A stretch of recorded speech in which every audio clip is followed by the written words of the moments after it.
Welcome back to the channel. Today I want to do, I'm going to try to make this as fast as possible, an unboxing and a little initial thoughts and features of the oneleaf Commander NV100. This particular one is the 16mm version. They just came out with a 12mm version. The difference between the two of them is this one has a 4 to 24 magnification, better for longer range stuff, and the new one is a 1 to 6 power, giving you a wider field of view for more closer range stuff.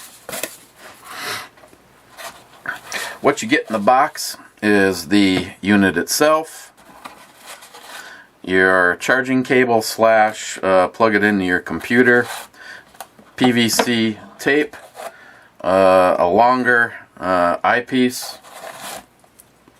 the adapter in the size that you will order for you, an extra eye ring, an Allen wrench, and an extra screw for the adapter. And they send you with a bag to put the unit into if you're going to be throwing it in a glove compartment or in your range bag or wherever you end up putting it. Now, what the oneleaf is it is a digital night vision, and it is powered by the Sony CMOS sensor, and it has the STARVIS, I believe is how it's pronounced. And it's just the fact that it's they're using a sensor from Sony is one of the reasons why it has a very, very nice clean and crisp image for a rather small unit. And in this price point, you can pick these up from oneleaf for $2.99 for something that's going to give you the ability to have a handheld night vision, or using one of the adapters, you can modify it onto your own scope. I'll show you how to quickly do that, and I can't do it over here because of the non-American idiotic new rules from YouTube. You'll probably be seeing a lot of your favorite channels going bye-bye. You order the size adapter that you need for your particular scope. In the case of this Nikon M308, it needed the 45mm adapter, and the reason for the tape is, even with it tightened down all the way, it still would slide off of your scope. Some of you guys have a lot of money invested in your scopes, and they thought about that by simply a simple modification of 1 or 2 quick wraps around the eyepiece, where the tightening ring is here, will make it so that it does not scratch your scope, and it gives it something to clamp down on. So once you've done that, and the only precaution that you need to take while doing that is when you get it right about at a point where you can move it around a little bit without it falling off, but you can still move it a little bit, you want to put the night vision on, and it's real simple here. It just finds that spot and then clicks into place. The reason you want to be able to don't totally tighten these up is you'll want to fire it up and make sure that your horizontal and your vertical is with your reticle, and you'll use the focus ring to focus in on your reticle, and then your scope does the rest. In the event that the center of your vision isn't perfect with your reticle, there's so many settings in this. That's why I'm not even going to attempt to do everything right here in this video. I want to get the opportunity to get out, get some range time with it, so you can actually see it in action. But you can go into the prompts under like 2 pages worth of adjustments that you have: video quality, video length, audio, camera mode, recording mode. And yes, it records. It'll take a picture. You can record your video on the SD card, which they provide, a 32 gig card, and it's a It is a quality card that just goes in here. In this area, you also have where you can plug your charging cable in / hook it to your computer, and a audio out that seals that off. You can have this, say, on your rifle if it were to start to rain, but you would not want to put it underwater. They do provide you with the 18650 battery. It has the illuminator right here. It also has a laser, a targeting laser in it.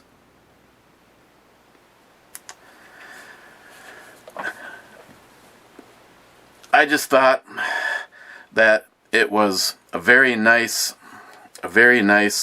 setup, being that it can be standalone or on your scope.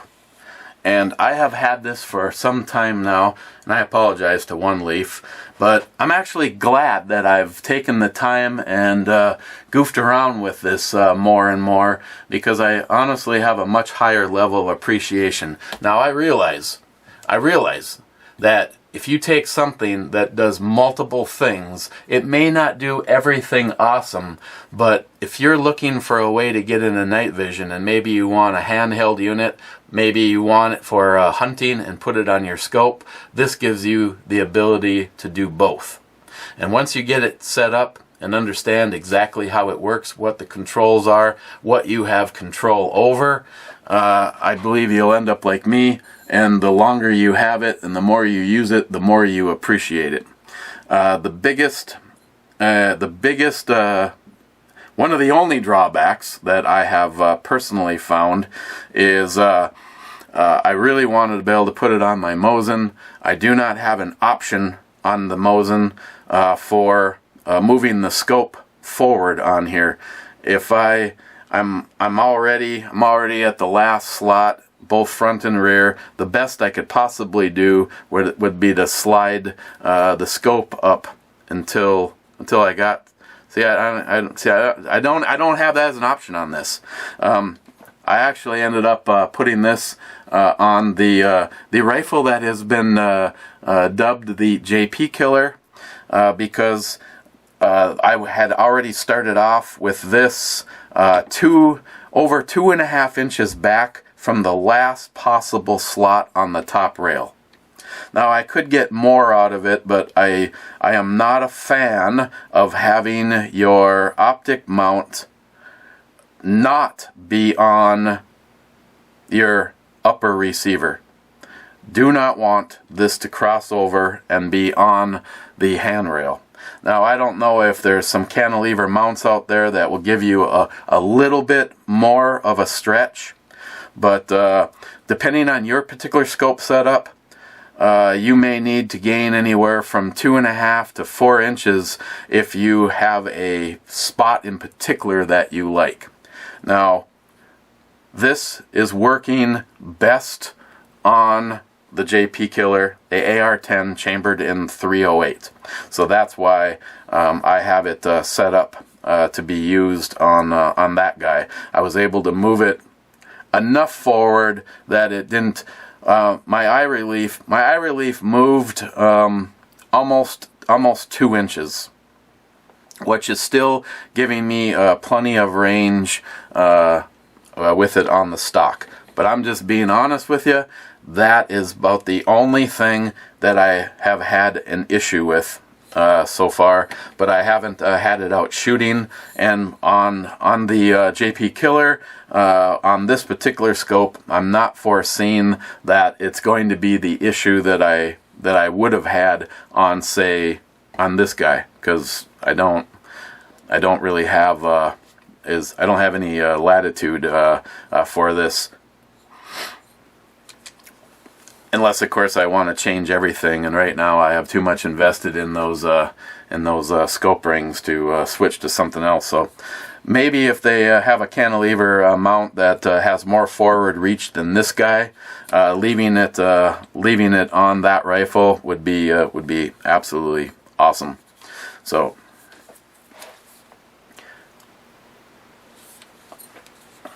I do have some footage, just a little goofing around down here in the absolute black, pitch black, no light at all. You can see how that is, along with just mounting it. I had it temporarily mounted on here so you can see what you can expect by looking at your reticle. And of course this is a first focus plane, so when you see the video and you see when I zoom in on something and all of a sudden the reticle is getting really big, that has nothing to do with that. That is all in this scope because it is a first focus plane scope.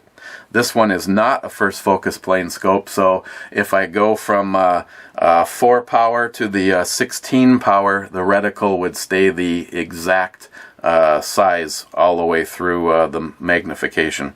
Just so you're, in case you don't realize what first focus plane and second focus plane scopes for what to expect. So when you see the video and it zooms completely in on the reticle, that is what I would normally always see when looking through this, with a little bit more of a magnification from the One Leaf. But I will have a link to One Leaf if you want to go over and check it out. Maybe pick one up for yourself. And definitely, if there has been a question that I have not been able to answer in this video for you, take a look at the questions and answer section under this product. It's an outstanding reference of a few things that I thought of early on that I didn't want to bother One Leaf over. I found in the questions and answers section. Otherwise, like I said, you will be getting more videos upcoming when I can get the opportunity to get this guy out in the dark and do some shooting. Again, once you spend some time with this, you'll find that the buttons and what it does are very intuitive. It seems like it'd be overly complicated, but I'm already to the point where I can do almost anything by knowing where all the buttons are. And this can be used all the time because it has a daytime and IR mode. So you don't necessarily have to take it off of the scope during the day if you wish to continue using this on there all the time. And again, it's cool that you can record video with sound or take a picture. You can play it back through here or take it out and play it on your computer. So if you have any questions that you think I can answer, please leave them down in the description box. Otherwise, if you're looking for a standalone, inexpensive, but still, Sony quality, check out the link down below to One Leaf. Otherwise, keep an eye out and I eventually will have some shooting in the dark with this.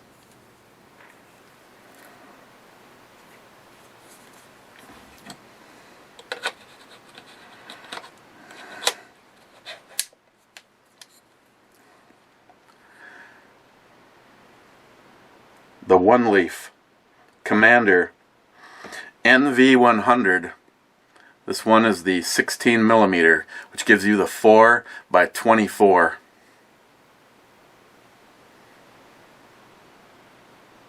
Cheers, guys.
Okay, just a little demonstration of what you can expect in total darkness.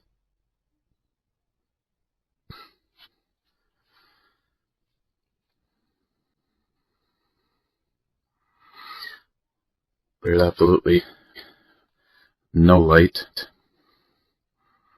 down here.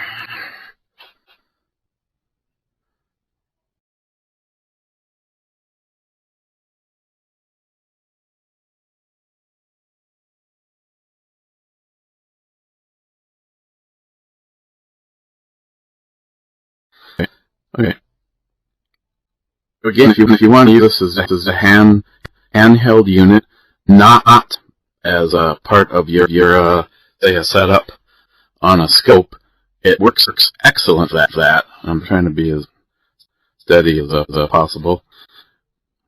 Has the mount headed mount on the bottom, so you can put it on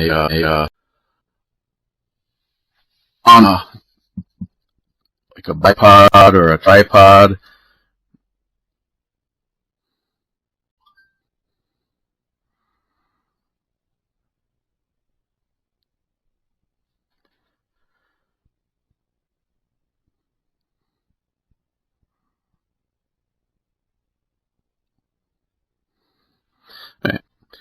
Just want to give you an idea of what you can expect if you were to use it in total darkness.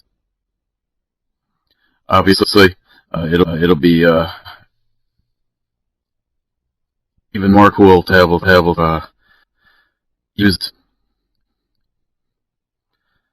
on scope and try some shooting at night. That'll be in another video. Let's see here.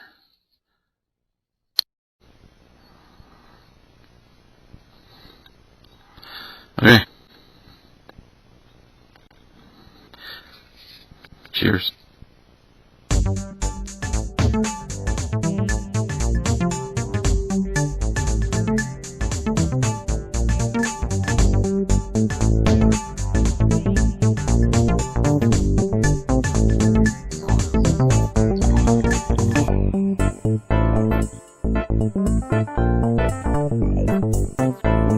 Thank you.